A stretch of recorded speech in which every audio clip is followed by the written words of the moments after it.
இஸ்ரவேல் தேசமும் அதன் யுத்தங்களும் என்ற தலைப்பிலே நாங்கள் இந்த நாள் செய்தியை பார்ப்போமேயானால், ஆசாப் என்று சொல்லப்பட்ட ஞான திருஷ்டிக்காரன் இஸ்ரவேல் தேசத்தை குறித்து 3000 வருஷங்களுக்கு முன்பதாகவே இஸ்ரவேல் தேசத்துக்கு விரோதமாய் என்னென்ன தேசங்கள் யுத்தத்துக்கு வரப்போகிறது என்பதை தீர்க்க தரிசனமாய் உரைத்திருக்கிறார்.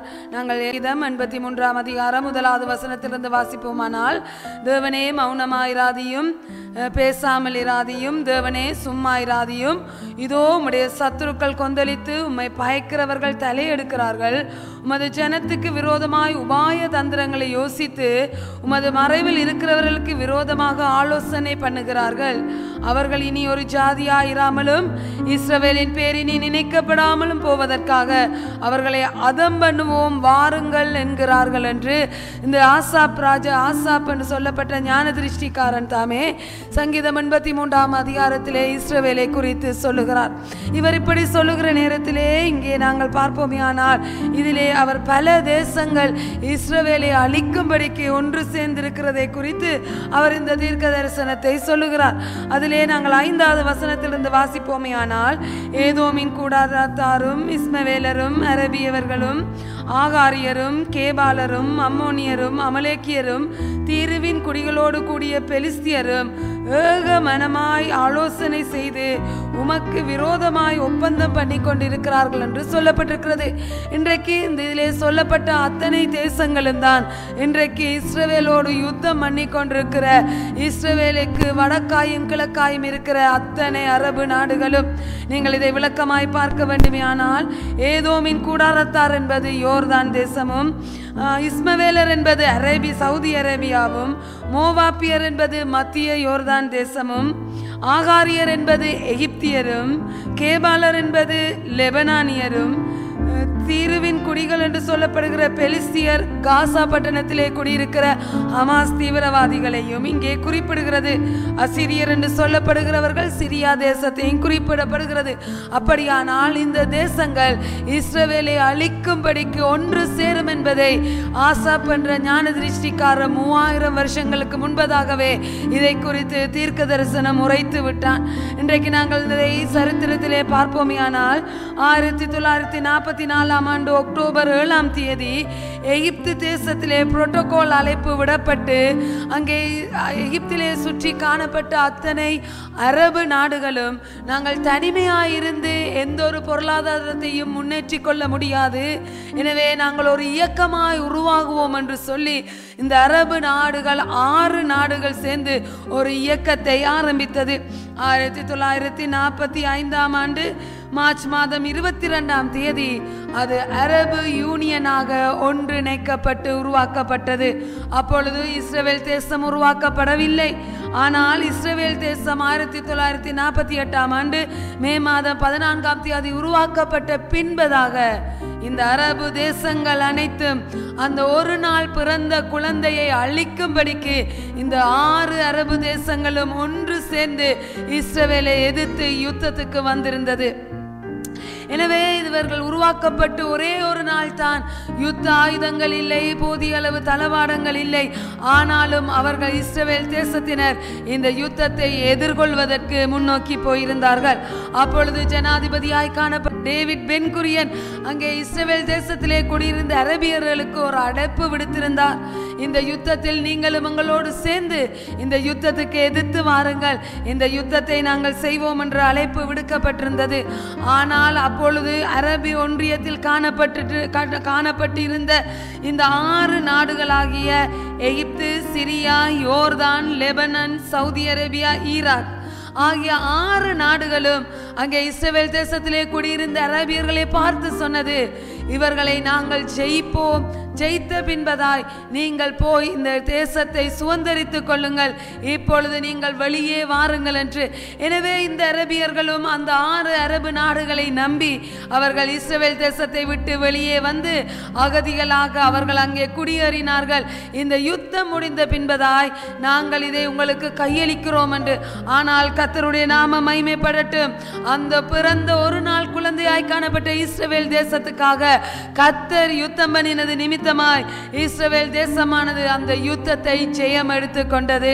எனவே எசேக்கியேல் 37 அதிகாரத்திலே நாங்கள் வாசிக்கிற வண்ணமாய் உலர்ந்து போன எலும்புகள் எப்படி ஒரு சேனையாய் எழுந்து நின்றதோ அதே வண்ணமாய் பிறந்து ஒரு நாளாய் காணப்பட்ட இஸ்ரவேல் தேசமும் அன்றைக்கு ஒரு சேனையாய் எழுந்து நின்று இந்த 6 அரபு நாடுகளையும் ஜெயமெடுத்து அங்கே இஸ்ரவேல் யுத்தத்திலே ஜெயமெடுத்து கொண்டது. அதற்கு பின்பதாய் அங்கே ஜனாதிபதியாய் காணப்பட்ட டேவிட் பென் குரியன் என்று சொல்லப்பட்டவர் தாமே அங்கே அந்த அரபியர்களுக்கு சொல்லியிருந்தார், நீங்கள் மீண்டும் இஸ்ரவேலுக்குள் வர முடியாது, நாங்கள் எங்களோடு நீங்கள் நின்று இந்த யுத்தத்தை செய்யாதது நிமித்தமாய் மீண்டும் வர முடியாது என்று சொல்லப்பட்டது நிமித்தமாய் இன்றைக்கு வரைக்கும் இஸ்ரவேல் தேசத்துக்கு வெளியே அமர்ந்திருந்த இந்த அரபியர்கள் தான் இன்றைக்கும் அகதிகளாகவே காணப்பட்டு கொண்டிருக்கிறார்கள். கர்த்தருடைய நாமத்துக்கு மகிமை உண்டாகட்டும். இந்த யுத்தத்திலே பல எகிப்திய வீரர்கள் கர்த்தர் இந்த யுத்தத்தை எவ்வாறு நடத்தினார் என்பதை சாட்சியாக சொல்லி இருக்கிறார்கள். எகிப்து தேசத்தின் எல்லை வரைக்கும் அங்கே குளவிகளை அனுப்பி தேவன் இஸ்ரவேலுக்காக யுத்தம் பண்ணினார் என்று அந்த எகிப்திய வீரர்கள் சாட்சி சொல்லுகிறார்கள். அதே வண்ணமாய் இஸ்ரவேலர் தாமே அந்த வனாந்தரத்திலே யுத்தம் பண்ண முன்னேறி கொண்டிருக்கிற நேரத்திலே அங்கே திடீரென்று பலத்த புயல் காற்று வீசப்பட்டது. இந்த புயல் காற்று நிமித்தமாய் இஸ்ரவேல் ராணுவம் முன்னேறி போக முடியாமல் காணப்பட்டிருந்தது. அதற்கு பின்பதாக அந்த பலத்த புயல் காற்று எதை காண்பித்திருந்தது? வனாந்தரத்திலே புதைத்து வைக்கப்பட்டிருக்கிற கன்னி வெடிகளை தேவன் இஸ்ரவேலருக்கு காண்பித்து கொடுத்திருந்தார். எனவே அந்த கன்னி வெடிகள் தெரிந்தது நிமித்தமாய் இஸ்ரவேலர் முன்னேறாமல் அங்கே தேவன் அவர்களை தடுத்து நிறுத்தி அவர்களுக்கு விரோதமாய் மறைவிலே வைக்கப்பட்டிருந்த கன்னி வெடிகளை கூட தேவன் காண்பித்து கொடுத்து இந்த வண்ணமாய் இஸ்ரவேல் தேசமானது 1948 ஆண்டு மே மாதம் 15ஆம் தேதி இந்த யுத்தத்தை ஜெயம் எடுத்தது. இதுதான் இஸ்ரவேல் தேசம் எடுத்த முதலாவது யுத்தத்தின் ஜெயமாய் காணப்படுகிறது. அதற்கு பின்பதாக 1967 ஆண்டு 6 நாள் யுத்தத்தை இஸ்ரவேல் தேசமானது சந்தித்தது. இந்த 6 நாள் யுத்தமானது எகிப்து தேசம், சிரியா தேசம், யோர்தான் தேசம் ஆகிய 3 நாடுகளும் இஸ்ரவேலை எதிர்த்து இந்த யுத்தத்திலே கடந்து வந்தது. 1,44,000 போர் வீரர்களோடு 2,500 யுத்த தாங்கிகளோடு 960 விமானங்களோடு இந்த யுத்தம் ஆரம்பிக்கப்பட்டது. ஆனாலும் கர்த்தருடைய நாமத்துக்கு மகிமை உண்டாகட்டும். இந்த 6 நாள் யுத்தத்தை இஸ்ரவேல் ஜெயமெடுத்து கொண்டது மாத்திரமல்ல, இஸ்ரவேல் தேசமானது தன் எல்லைகளை விஸ்தாரித்து கொண்டதென்று சரித்திரம் சொல்லுகிறது. அவர்கள் எரிகோவை கைப்பற்றினார்கள், கோலன் குன்றுகள் என்று சொல்லப்படுகிற இடங்களை கைப்பற்றினார்கள், காசா எல்லையை கைப்பற்றினார்கள், பெத்லேமை கைப்பற்றினார்கள், இறுதியாக எருசலேமையும் அவர்கள் கைப்பற்றி கொண்டார்கள். கர்த்தருடைய நாமத்துக்கே மகிமை உண்டாகட்டும். சகரியா 12ஆம் அதிகாரம் 6வது வசனம் சொல்லுகிறது, எருசலேம் திரும்பவும் தன் ஸ்தானமாகிய எருசலேமிலே குடியேற்றப்பட்டு இருக்கும் என்ற வார்த்தையின் வண்ணமாய் 1967 ஆண்டு எருசலேம் யூதர்களுடைய வசமாய் மாற்றப்பட்டது.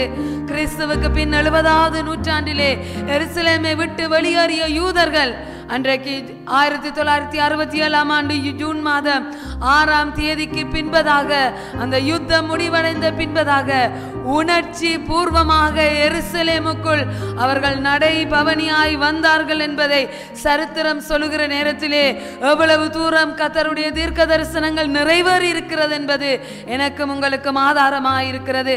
3வது யுத்தத்தை பார்ப்பீர்களே ஆனால் 1973 ஆண்டு அக்டோபர் மாதம் 6ஆம் தேதி யோம் கிப்பூர் யுத்தம் என்ற யுத்தத்தை இஸ்ரவேல் தேசமானது முகம் கொடுத்தது. இந்த யுத்தத்து நாளை, ஏன் யோம் கிப்பூர் நாளை இந்த அரபு நாடுகள் தெரிந்து கொண்டார்கள் தெரியுமா? இந்த யோம் கிப்பூர் என்பது இஸ்ரவேலர்களுக்கு மிகவும் முக்கியமான ஒரு பண்டிகை. அது பாவ நிவாரண பண்டிகை என்று அழைக்கப்படும். மாலை 6 மணி முதல் அடுத்த நாள் மாலை 6 மணி வரைக்கும் யூதர்கள் தேவாலயம் என்று சொல்லப்படுகிற அவருடைய சினகோக்கிலே அமர்ந்திருந்து எந்த ஒரு வேலையும் செய்ய மாட்டார்கள், புசிக்க மாட்டார்கள், எந்த ஒரு காரியத்தையும் செய்ய மாட்டார்கள், குடிக்கவும் மாட்டார்கள். தேவாலயத்திலே அமர்ந்திருந்து தங்களுடைய பாவங்களுக்காக நிவர்த்தி செய்கிற நாளாய் அந்த யோம் கிப்பூர் நாள் காணப்பட்டது. ஜனாதிபதி தொடக்கம் அங்கே அடிமட்டத்தில் இருக்கிறவர்கள் வரைக்கும் அந்த நாளிலே அவர்கள் தேவாலயத்திலே காத்திருப்பார்கள். எனவே இந்த நாளிலே யுத்தத்துக்கு போனால் நிச்சயமா இஸ்ரவேலை ஜெயித்து விடலாம் என்று எண்ணிய இந்த அரபு நாடுகள் யுத்தத்துக்கு போயிருந்தாலும் கூட கர்த்தருடைய நாமம் மகிமைப்படட்டும். அந்த இஸ்ரவேல் தேசத்திலே இருக்கிற யுத்த வீரர்கள் யோம் கிப்பூர் ஆராதனையை முடித்து யுத்தத்துக்கு வரும் வரைக்கும் எந்த ஒரு அரபு நாடுகளாலும் இஸ்ரவேலின் எல்லைக்குள் பிரவேசிக்க முடியாதபடிக்கு கர்த்தர் இறங்கி நின்று யுத்தம் பண்ணினார் என்று சரித்திரம் ஆதாரபூர்வமாய் சொல்லிக் கொண்டிருக்கிறது. எனவே இந்த யுத்தத்திலும் இஸ்ரவேலர்கள் ஜெயம் எடுத்து தேவநாமம் அங்கே உயர்த்தப்பட்டதாய் காணப்படுகிறது.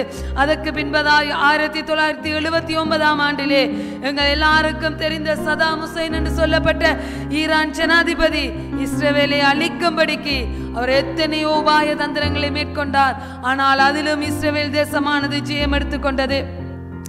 நாங்கள் வேதத்தின்படி உலகத்தின்படி பார்ப்போமே ஆனால் 28 அரபு நாடுகள் இன்றைக்கு இஸ்ரவேல் தேசத்தை அழிக்க வேண்டும் என்று மும்முரமாய் காணப்படுகிறது. இஸ்ரவேலுக்குள்ளே 10 தீவிரவாத இயக்கங்கள் இஸ்ரவேல் தேசத்தை அழித்து விட வேண்டும் என்று இன்றைக்கு முயற்சி பண்ணி கொண்டிருக்கிறார்கள். ஆனாலும் கர்த்தர் இஸ்ரவேலை காக்கிறவராய் காணப்படுகிறார். நாங்கள் அறிந்திருக்கிறோம், இஸ்ரவேலை அழிக்க நினைத்த ஹிட்லருக்கு என்ன நடந்தது? 6 மில்லியன் யூதர்களை அழித்து ஒழித்த ஹிட்லர் அவர் தற்கொலை பண்ணி மரித்து போக வேண்டிய நிலவரம் ஏற்பட்டது. ஆனால் இன்றைக்கு வரைக்கும் இஸ்ரவேல் தேசம் தலை நிமிர்ந்து நிற்கிறது. அதே வண்ணமாய் தான் என்று சொல்லப்பட்ட உலக ஜனாதிபதிகளாயிருக்கலாம், ஹிட்லராயிருக்கலாம், முகமது அலி கடாஃபியா இருக்கலாம், ஹனிஃபரா இருக்கலாம், யஷர் அரஃபாத்தா இருக்கலாம். இந்த ஜனாதிபதிகள் எல்லாருமே இஸ்ரவேல் தேசத்தை அழித்து விட வேண்டும் என்று அங்கே முயற்சி செய்தார்கள். உலக வரைபடத்திலிருந்து இஸ்ரவேல் ஒரு தேசமா இருக்கக்கூடாது என்று அழித்து விட வேண்டும் என்று முயற்சித்தார்கள். அசிட் மலையை அனுப்பி இஸ்ரவேலை அழிக்க வேண்டும் என்று முயற்சித்தார்கள். ஆனால் அப்படி முயற்சித்த அத்தனை பேரும் இன்றைக்கு மரித்து போய்விட்டார்கள். ஆனால் இஸ்ரவேல் தேசமோ இன்றைக்கு வரைக்கும் எல்லா பகுதிகளிலும் விருத்தி அடைந்து கர்த்தர் அவர்களோடு கூட இருக்கிறது நிமித்தமாய் அவர்கள் இன்றைக்கும் ஆசீர்வாதமாய் இருந்து கொண்டிருக்கிறார்கள். இப்படியாக இஸ்ரவேல் தேசமானது ஒவ்வொரு யுத்தங்களையும் முகங்கொடுத்து ஜெயமெடுத்து வந்திருந்தாலும் கூட இஸ்ரவேல் தேசத்திலே எருசலேம் இன்னும் தலைநகராக்கப்படாமல் காணப்பட்டு கொண்டிருந்தது. ஆனால் 2018 ஆண்டு ஜனவரி மாதம் 20 சர் டொனால்ட் ட்ரம்பை தேவன் கொண்டு வந்து அந்த தனி ஒரு மனிதனுடைய தீர்மானத்தின்படியாக இஸ்ரவேலின் தலைநகரமாக எருசலேம் பிரகடனப்படுத்தப்பட்டது. அங்கே ஐக்கிய நாடுகள் அதுக்கு எதிர்ப்பு தெரிவித்திருந்தாலும் அங்கே தனி ஒரு மனிதனுடைய தீர்மானத்தின்படி இஸ்ரவேலின் தலைநகரமாக எருசலேம் பிரகடனப்படுத்தப்பட்டது. கர்த்தருடைய நாமத்துக்கே மகிமை உண்டாகட்டும். மீண்டுமாக இந்த யுத்தம் முடிந்த வண்ணமாய் இல்லை. எங்களுக்கு எல்லாருக்கும் தெரியும், எங்களுடைய காலத்திலே 2023 ஆண்டு அக்டோபர் 7 மீண்டும் இந்த யுத்தம் ஆரம்பிக்கப்பட்டு இன்றைக்கு 13 மாதங்களாகியும் இந்த ஹமாஸ் இஸ்ரவேல் யுத்தம் நடந்து கொண்டிருக்கிறது. இந்த யுத்தத்திலும் நிச்சயமாக இஸ்ரவேல் தேசம் ஜெயம் எடுக்க போகிறது. ஏனென்று சொன்னால் அது தேவனுடைய தீர்க்க தரிசனத்தின் நிறைவாய் காணப்படுகிறது. நீங்கள் கேட்கலாம், ஏன் அக்டோபர் 7 ஹமாஸ் இந்த யுத்தத்தை ஆரம்பித்தது என்று. நான் ஏற்கனவே உங்களுக்கு சொன்னேன், 1944 ஆண்டு அக்டோபர் 7 தான் இந்த அரபு நாடுகள் எல்லாம் ஒன்றிணைந்து இஸ்ரவேலை அழிக்கும்படிக்கு ஒரு கூட்டாட்சியாக உருவாக்கப்பட்டது. சரியாக 2023 அக்டோபர் 7 வருகிற பொழுது 79வது வருஷம். இந்த 79வது வருஷத்திலே இவர்கள் இந்த யுத்தத்தை ஆரம்பித்தார்கள். ஏன் என்று சொல்லுவோமே ஆனால் இஸ்லாமியருடைய குரான், புனித குரானை வாசித்து பார்ப்பீர்களே ஆனால் அங்கே 79ஆம் அதிகாரத்திலே சொல்லப்பட்டிருக்கிறது, இஸ்ரவேல் தேசத்துக்காக யுத்தம் பண்ணி அந்த தேசத்தை அழிக்கிறவர்களுக்கு மோட்சம் கிட்டும் என்று. எனவே தான் 79வது வருஷத்திலே இஸ்ரவேலை அழிக்க இந்த ஹமாஸ் இந்த யுத்தத்தை ஆரம்பித்தது. ஆனால் கர்த்தருக்கு மகிமை உண்டாகட்டும், இந்த யுத்தத்திலும் கர்த்தர் இதுவரைக்கும் இஸ்ரவேலுக்கு ஜெயம் கொடுத்தார், இனிமேலும் இஸ்ரவேலுக்கு ஜெயம் கொடுப்பார். ஏனென்று சொன்னால் இஸ்ரவேலை காக்கிற தேவன் உறங்குவதும் இல்லை, தூங்குவதும் இல்லை. ஒவ்வொரு யுத்தத்தையும் ஜெயம் எடுத்த இஸ்ரவேல் இன்றைக்கும் தலை நிமிர்ந்து நிற்கிறது. அது தேவனுக்கே மகிமை.